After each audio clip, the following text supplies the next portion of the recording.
Good morning guys.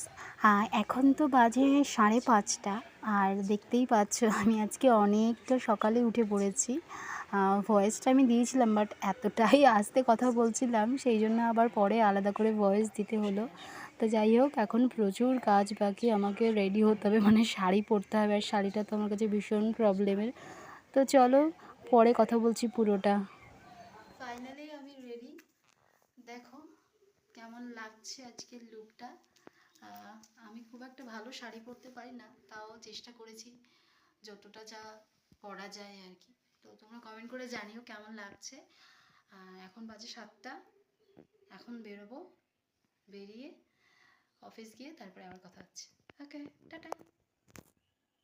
Finally এখন বেরিয়ে পড়েছি রাস্তায়, গাড়ি ধরবো, তারপরে যাব, গিয়ে কথা হচ্ছে। তো ফাইনালি অফিসে চলে এসেছি, আর এখন অফিসের সমস্ত কাজগুলো করতে হবে আর কি, যেহেতু 9টার সময় ঠাকুরমশাই আসবে। এখন গুছিয়ে নেব, দেন কেউ একজন আসছে বোধহয়, দেন আবার ভিডিও করব। এখন পুরোটা আর ভিডিও করা সম্ভব নয়, বিকজ এখন প্রচুর কাজ করতে হবে, আর এখনও পর্যন্ত কেউ এসে পারেনি, জাস্ট আমি এসেছি। তো যদি কেউ আসে দেন আবার কিছুটা ভিডিও করে তোমাদেরকে শেয়ার করবো।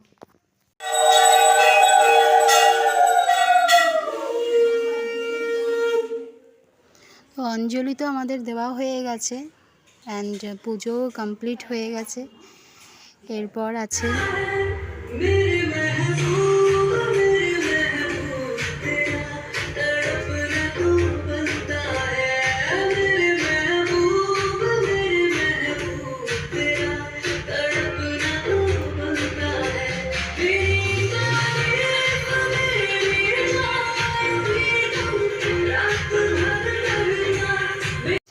তো আমাদের খাওয়া দাওয়া তো প্রায় অলমোস্ট শেষ হয়েই গেছিলো, কিন্তু পরে দেখলাম বৌদি আর ওই মোটা বৌদিও এসেছিলো।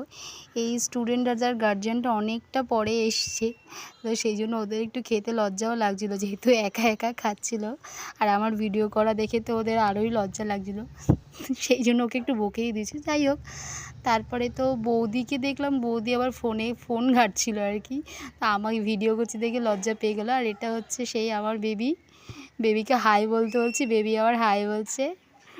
সুপ্রভাতের সাথে গান শুনতে অ্যাকচুয়ালি ব্যস্ত আর কি। আর ওখানে আমাদের এডিটারের ওয়াইফ কিছু একটা করছে বোধহয়। যাই হোক, ফাইনালি পুজো কমপ্লিট, লোকজনও মোটামুটি সবাই চলে গেছে। এখন আমি বসে আছি আর কি, একটু রেস্ট নেব, তারপরে আমিও বাড়ি চলে যাব। আর আজকে দিনটা খুবই ভালো কাটলো। তোমরা জানিও তোমাদের কেমন লাগলো সব কিছু।